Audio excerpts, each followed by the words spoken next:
अस्सलाम वालेकुम। Welcome to forex skills. मैं रिजवान आज़म। फॉरेक्स ट्रेडिंग की सीरीज़ को कंटिन्यू करते हैं। आज की वीडियो के अंदर हम डिस्कस करेंगे पिप और लेवरेज क्या चीज़ है।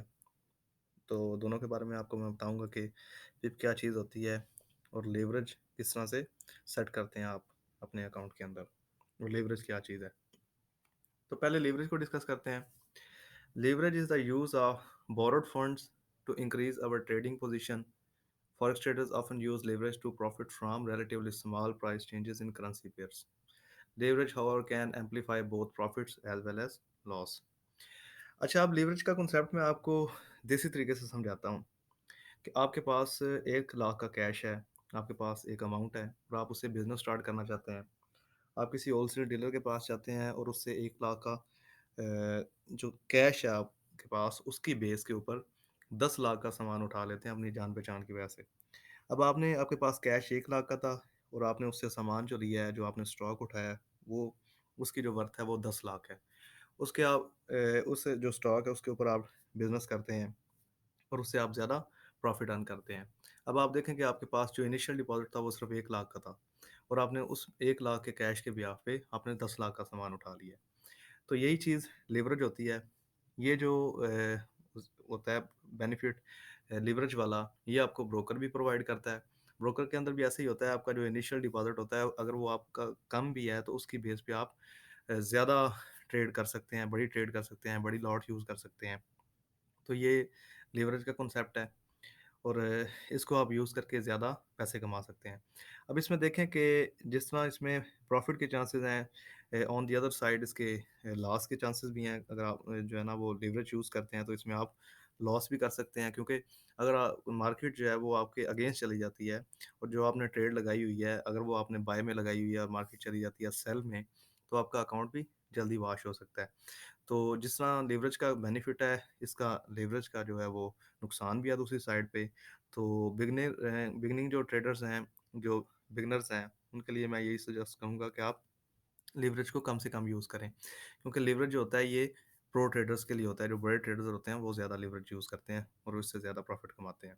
तो बिगनर्स के लिए मैं यही सजेस्ट करूँगा कि लेवरेज आपने कम रखना है। अब नेक्स्ट जो कॉन्सेप्ट है हमारा, वो है पिप। अब पिप क्या चीज़ होती है? पिप है ये the smallest unit of measurement to express the change in value between two currencies is called a पिप।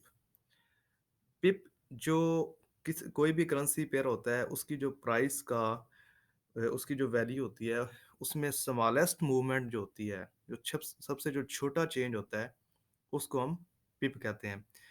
अब फॉर एग्जांपल जो डॉलर की प्राइस है पाकिस्तान के अंदर जब बढ़ती है, तो उसमें फॉर एग्जांपल डॉलर जो चला जाता है $110, सॉरी, जो 1 डॉलर है उसकी प्राइस जो है वो पाकिस्तानी ₹160 से बढ़ के 160.50 पे चली जाती है, ठीक है? 160.55 पे चली जाती है और 160 जो है ना 65 पे चली जाती है। अब देखें वो जो आगे जो पैसे हैं ना, जो छोटी अमाउंट है, अब वो भी मैटर करते हैं। जब आपके पास स्टॉक बड़ा होता है, जो जब आपके पास बड़ी अमाउंट होती है, तो जो पैसे होते हैं, जो छोटा यूनिट होता है, वो भी मैटर कर रहा होता है।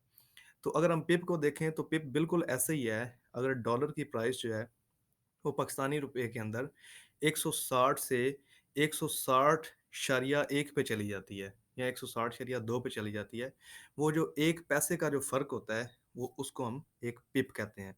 ये एक स्मॉलेस्ट चेंज होता है किसी भी करेंसी पेयर के अंदर।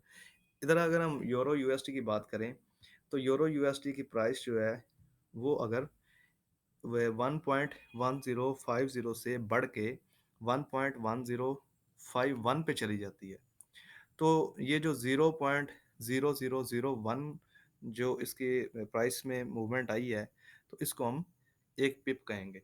अब कुछ करेंसीज़ के अंदर ये इशारिया के बाद 4 डेसिमल तक होता है और कुछ के अंदर 2 डेसिमल तक होता है।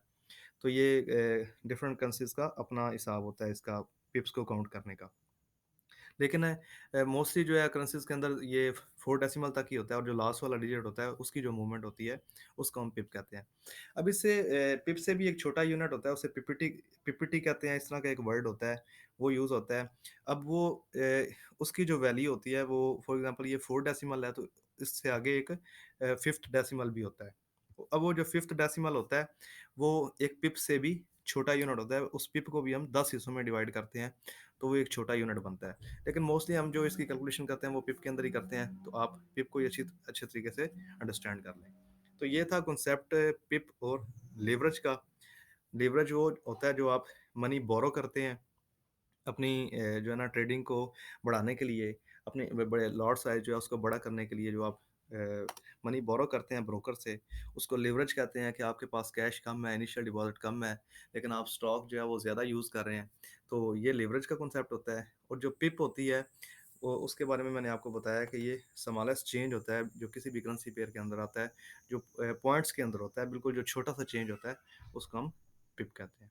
तो आज की वीडियो के अंदर इतना ही। नेक्स्ट वीडियो के अंदर हम डिस्कस करेंगे कि स्प्रेड क्या चीज़ है। आस्क और बिड प्राइस का डिफरेंस मैं आपको बताऊंगा। तो नेक्स्ट वीडियो तक के लिए अल्लाह हाफिज़।